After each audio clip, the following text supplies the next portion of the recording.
आपने ये वाली वीडियो देखी थी ना, कैसे और क्या होंगे उसके बारे में सब चीजें बताएं। क्या क्या चीजें, जैसे कि ये है कि जो एक चीज सब मिस कर गए, ये जो डेट शीट जो तुमने देखी है ना, ये डेट शीट बिल्कुल मेरे पीछे जो आपको दिखाई दे रहा है, क्या है ये 2026 क्लास 10th बोर्ड एग्जाम की डेट शीट है। जिसमें मैंने बताया था कि सीबीएसई ने एक प्रपोजल ड्राफ्ट किया था, जिसमें उन्होंने दो एग्जाम पॉलिसी के बारे में बात की थी कि अब और कैसे हो सकते हैं। वो था प्रपोजल ड्राफ्ट, जिसके बारे में मैंने सब कुछ क्लियर इस वीडियो पे बता रखा है।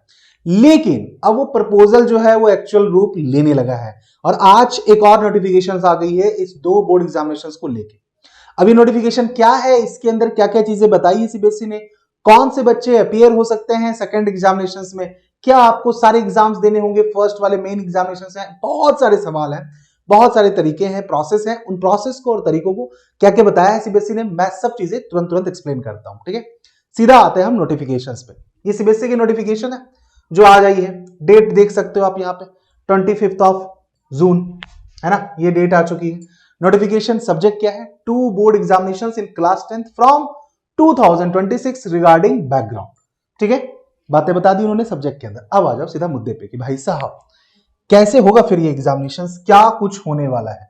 ठीक है, तो मैं आपके लिए चीजें आसान कर देता हूं, हमें उन चीजों पे नहीं दिमाग लगाना है जैसे ये सब बातें लिखी गई है, जो बातें मैंने पहले बताई है। बहुत ब्रीफ कर देता हूं कि भाई हम ये पॉलिसी क्यों लेके आ रहे हैं।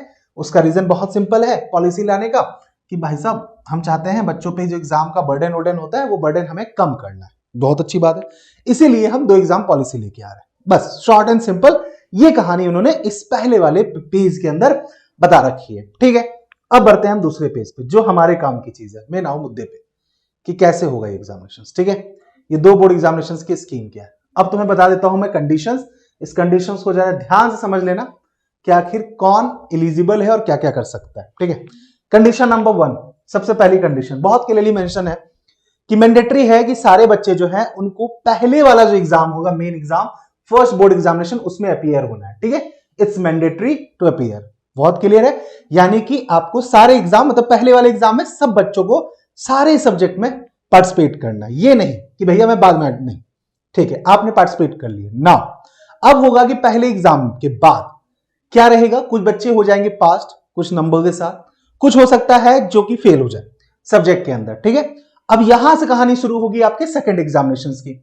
बहुत क्लियर बोला उन्होंने, ध्यान सुनिएगा। जो बच्चे पास हो जाएंगे या फिर जो एलिजिबल स्टूडेंट्स हैं वो आपको अलाउ है to improve their performance in any of the 3 subject. This is important.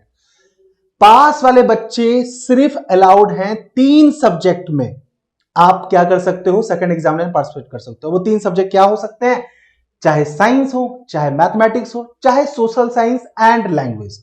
That's it. मतलब बहुत साफ है कि आप पहले एग्जाम में पार्टिसिपेट करते हो, आपका रिजल्ट आ जाता है, आप पास हो जाते हो। अब यानी वहां पे आप सेकंड एग्जाम में क्या करोगे, इंप्रूवमेंट के लिए एग्जाम दोगे कि नहीं यार मैं सेटिस्फाइड नहीं हूं, तो आप कोई 3 ही सब्जेक्ट है जिसमें कि आप इंप्रूवमेंट वाला यानी सेकंड एग्जामिनेशन पार्टिसिपेट कर सकते हो। ये सेकंड एग्जामिनेशन को आप इंप्रूवमेंट एग्जामिनेशन कहो, चाहे आप कंपार्टमेंट वाला एग्जामिनेशन कहो, वो सब सेम ही। ठीक है, तो आप वो पार्टिसिपेट करोगे, बहुत अच्छी बात है। नाउ तीसरा पॉइंट जो उन्होंने कहा कि मान लो कि अगर कोई स्टूडेंट ऐसा है जो कि अपीयर नहीं हुआ है इन 3 और more subject in the first examination, यानी कि पहले एग्जामिनेशन में कोई बच्चा है जो कि 3 और 3 से ज्यादा सब्जेक्ट में पार्टिसिपेट नहीं करता, एग्जाम नहीं देता है। टोटल 5-6 सब्जेक्ट्स होते हैं ना, तो आपने 3 या 3 से ज्यादा सब्जेक्ट में आपने एग्जाम नहीं दिया, तो भाई साहब वो अलाउ नहीं है, ही और she will not be allowed to appear in the second examination. देखो बहुत शॉर्ट एंड ब्रीफ, पहला एग्जाम आपको देना ही देना है, समझ में आ गई, सबको देना है, ये सबके लिए। ऐसा नहीं है जो ये बातें कर रहे थे ना कि भाई हम पहला एग्जाम इस वाले सब्जेक्ट का दे देंगे, दूसरे एग्जाम में हम दूसरा सब्जेक्ट देंगे, वैसा नहीं है। पहला एग्जाम सबके लिए मैंडेटरी है। अगर आप पार्टिसिपेट नहीं करते हो तीनों मोड एग्जामिनेशंस में तो आप अलाउ नहीं हो अपीयर होने के लिए सेकंड एग्जामिनेशन से। ठीक है, अब मान लो कोई स्टूडेंट ऐसा है, कुछ ऐसे स्टूडेंट मान लो जो ये मतलब कि क्या कहते हैं पार्टिसिपेट नहीं किए एग्जामिनेशंस में, सच student will be placed in the essential repeat. समझिएगा जरा ध्यान से कि अगर कोई बच्चा पहले वाले एग्जामिनेशंस में 3 सब्जेक्ट से कम सब्जेक्ट में एग्जाम देता, 2 ही सब्जेक्ट में एग्जाम देता, नहीं देता है वो 3 और 3 से ज्यादा सब्जेक्ट के एग्जामिनेशन, ठीक है भैया, वो बच्चा चला जाएगा एसेंशियल रिपीट कैटेगरी में। इसका मतलब क्या है, इसका मतलब है कि and can take the examination only next year. समझ में आ गई बात। अब अगले साल 1 साल दोबारा से रिपीट कीजिए, तो भैया सबको एग्जाम देना, पहला एग्जाम सबके लिए मैंडेटरी है। आप चाहे नंबर अच्छे लाओ, चाहे आप फेल हो रहे हो, चाहे बहुत अच्छा कर रहे हो, आपको भाई पहला एग्जामिनेशन सबको देना है। बहुत बढ़िया बात, बहुत अच्छी बात। अच्छा और सुनो जरा, मान लो कुछ स्टूडेंट ऐसे जिनका रिजल्ट पहले एग्जामिनेशन में कंपार्टमेंट, क्या है कंपार्टमेंट है, तो ऐसे स्टूडेंट अलाउ होंगे सेकेंड एग्जामिनेशन में अंडर द कंपार्टमेंट कैटेगरी। यानी जो सेकेंड एग्जामिनेशन है उसकी भी कैटेगरी है। जैसे एक बच्चा होगा जो इंप्रूवमेंट के लिए एग्जाम दे रहा है कि भैया मेरे मैथ्स में नंबर कम आए हैं, मैं दोबारा एग्जाम देके अपने स्कोर को बेटर कर लेता हूं, तो वो आएगा इंप्रूवमेंट कैटेगरी के अंदर, ठीक है। लेकिन कोई बच्चा है जो कि मान लो फेल हो गया, वो आ गया कंपार्टमेंट वाले में, तो वो सेकेंड एग्जाम जो पार्टिसिपेट करेगा वो एज अ कंपार्टमेंट के लिए करेगा। पता है इसका मैं बताता हूं फायदा। फायदा यहां पे ये है कि एक तो जो इंप्रूवमेंट वाले बच्चे हैं उनको फायदा ये है कि आपको दूसरा मौका मिल रहा है कि आप एक बार और एग्जाम देके अपने नंबर अच्छे कर सकते हो किसी भी 3 सब्जेक्ट में। कंपार्टमेंट वाले बच्चे के साथ फायदा क्या है कि आपको ज्यादा डिले नहीं हो रहा। पहले क्या होता था, कंपार्टमेंट वाले बच्चों को ना बहुत लंबा इंतजार करना पड़ता था। जैसे कि अभी कंपार्टमेंट का एग्जाम है 15 जुलाई को, सब कुछ रिजल्ट आ चुका है, अब 15 जुलाई को वो अपियर करेंगे, फिर रिजल्ट आएगा, तब तक एडमिशंस वगैरह हो चुके होते हैं। इसीलिए भैया कि नहीं, हम चाहते हैं, बहुत अच्छा किया गवर्नमेंट ने कि भैया नहीं, हम तो सब बच्चों को एक साथ चाहते हैं पास कर जाए और फिर एडमिशन सबके प्रोसेस के लिए सही रहे। तो ये वाली बात है, ठीक है। नाउ अब आ जाओ और बात, ठीक है। कुछ स्पेशल कैटेगरी भी है यहां पे जो आपको ध्यान देनी है, ठीक है। स्पेशल कैटेगरी ये उन बच्चों के लिए, मान लो जिनका कुछ स्पोर्ट्स का कोटा है, जैसे आप स्कूल के लिए कोई स्पोर्ट टीम के अंदर हो, क्रिकेट टीम के कैप्टन हो सकते हो, कोई भी हो।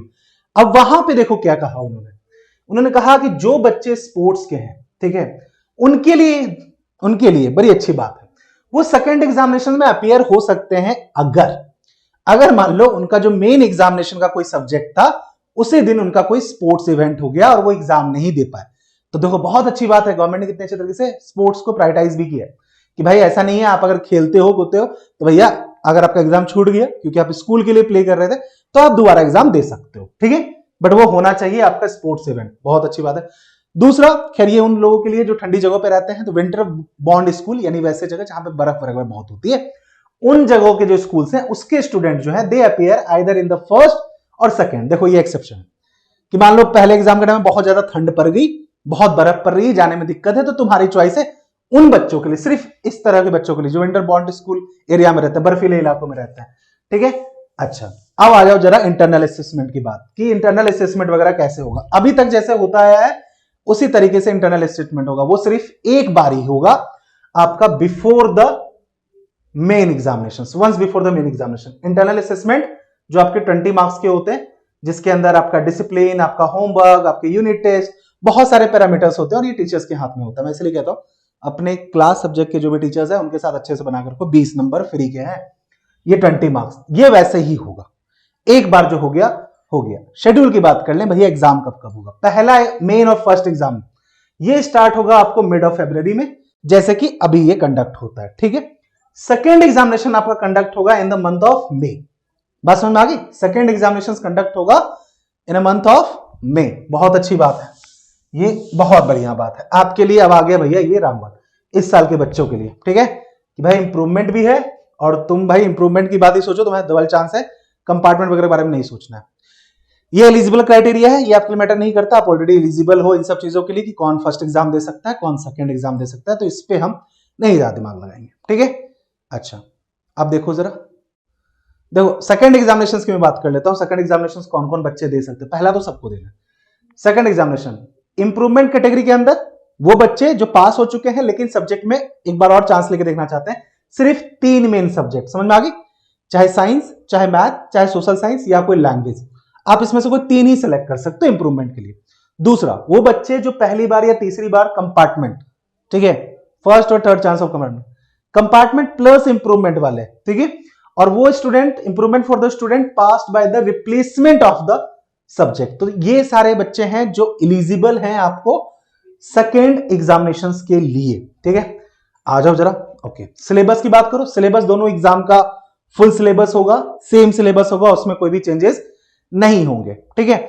जो पढ़ाई की स्कीम है, ब्लूप्रिंट है, जो भी चीजें वो बिल्कुल सेम है, उसमें कोई भी अलग चीजें नहीं है, एलओसी वगैरह की बात नहीं। बात कर लेते हैं हम रिजल्ट की कि भैया रिजल्ट कैसे आएगा। फिर देखो ध्यान से सुनो, पहला एग्जामिनेशन तुमने दे दिया मिड ऑफ फरवरी के अंदर, उसका रिजल्ट जो है आपका अनाउंस होगा इन मंथ ऑफ अप्रैल, ठीक है।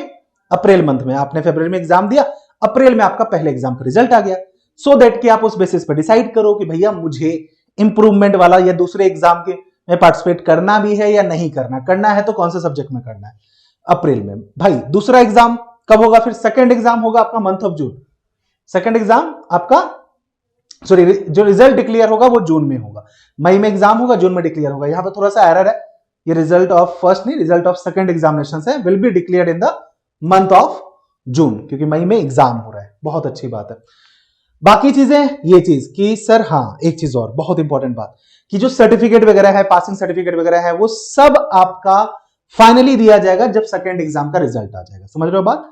तो उसके बाद आपको जो भी पासिंग सर्टिफिकेट वगैरह है, मेरिट सर्टिफिकेट वगैरह, वो सब आपको डिजी लॉकर पे अपडेट कर दिया जाएगा आफ्टर द सेकंड एग्जामिनेशन का रिजल्ट। फिर आती है ये वाली बात कि आपको पता है कि अगर मान लो आप उसमें भी सेटिस्फाइड नहीं हो और फिर आपको रीएवैल्यूएट कराना है, तो रीएवैल्यूएट का भी प्रोसेस बता दिया था, आप वो कर सकते हो। लेकिन मैं बताऊं इतनी नौबत तो नहीं आती है, 10th का एग्जाम है, इतनी नौबत तक नहीं पहुंचता। अच्छा एक चीज जो उन्होंने बहुत क्लियर मेंशन करी कि मान लो कि भाई क्लास 11th का एडमिशन शुरू हो गया, ठीक है, और आप अभी क्या कर रहे हो, आपके फर्स्ट एग्जाम के रिजल्ट आ गए हैं, दूसरा आप इंप्रूवमेंट वगैरह दे रहे हो, तो भाई साहब ये कहा गया है आप ना आपका जो रिजल्ट है आप उस बेसिस पे एक बार प्रोविजनली आपका एडमिशन हो जाएगा क्लास 11th में, ठीक है।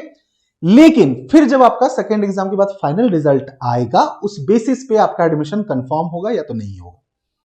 यानी मान लो कि मैं कोई स्ट्रीम सेलेक्ट करना चाहता हूं तो एक बार मेरा प्रोविजनल बेसिस पे एडमिशन हो जाएगा किसी स्कूल में 11th क्लास के अंदर, कोई स्ट्रीम जो मैं लेना चाहता हूं। लेकिन फिर मेरा रिजल्ट आ गया सेकंड एग्जामिनेशन के बाद, ये अभी भी यही होता है कि रिजल्ट से पहले आपका एडमिशन शुरू हो जाते हैं, क्लासेस भी शुरू हो जाती है, क्योंकि रिजल्ट आते आते देखो ना अब जून में रिजल्ट आएगा, ठीक है, तो टाइम लग जाता है भाई, मार्च से लेकर जून तक का, तो इतने दिन तो खाली कोई बैठेगा नहीं, 3-4 महीने, तो भाई क्लासेस शुरू हो जाती, पढ़ाई शुरू हो जाती। लेकिन मान लो सेकंड एग्जाम मतलब रिजल्ट के बाद कुछ ऊपर नीचे हुआ तो उसके बेसिस पे आपका एडमिशन कंफर्म होगा, ठीक है। ये थी बातें आपकी पूरी सीबीएसई नोटिफिकेशन की। अब उम्मीद करता हूं तुम्हें ये सारे डाउट क्लियर हो गए होंगे, ठीक है। अब तुम्हारा काम भैया देखो क्या है, तुम्हारा काम है बहुत सिंपल, तुम्हें दूसरे एग्जाम के बारे में नहीं सोचना, पहले ही एग्जाम में फोड़ दो, निश्चिंत हो जाओ, छुट्टी मनाओ और घूम के आओ, फिर 11th की तैयारी में लग जाओ। इसके लिए क्या करना होगा, पढ़ाई सिस्टमैटिक ढंग से। पढ़ाई कहां होगी भैया बताते हैं, बैचेस के अंदर 60% ऑफ चल रहा है, ज्वाइन कर लो, कोई बैच ज्वाइन कर लो, तुम्हारी तैयारी आराम से हो जाएगी। बाकी तुम्हें अब मैंने सारी चीजें बता दी है, तो जो ये कंफ्यूजन था 2 एग्जाम को लेके ये क्लियर कर दिया है सीबीएसई ने। Now just focus on the study. देखो यार एग्जाम चाहे 1 हो, एग्जाम 2 हो, एग्जाम हो 4, हर एग्जाम का एक ही कंक्लूजन निकल के आता है कि जितना बढ़िया पढ़ के आओगे, जितना बढ़िया पढ़ के जाओगे, उतना बढ़िया परफॉर्म करोगे। Why to give the improvement examinations, why to give the compartment examinations, कोई जरूरत नहीं है, ठीक है। लेकिन मान लो तुम वो वाले बच्चे हो भैया जिनका कंपार्टमेंट इस साल हो गया 2025 में, जिनका एग्जाम है 15 जुलाई को, तो कंपार्टमेंट वाली सीरीज भी हमने शुरू कर रखी है। आ जाओ, यूट्यूब पे पूरा फ्री क्लासेस है, ज्वाइन करो बढ़िया से, ठीक है। चलो बाकी में मैं तुमको मिलता हूं बाद में किसी और नोटिफिकेशन के साथ। अगर कोई डाउट रह गया हो इस चीज को लेके अभी भी, तो भाई कमेंट सेक्शन में बता देना, उसको हम क्लियर कर देंगे। चलो मिलते हैं नेक्स्ट वीडियो में, till then take care, bye bye and जय। Unacademy. Let's crack it.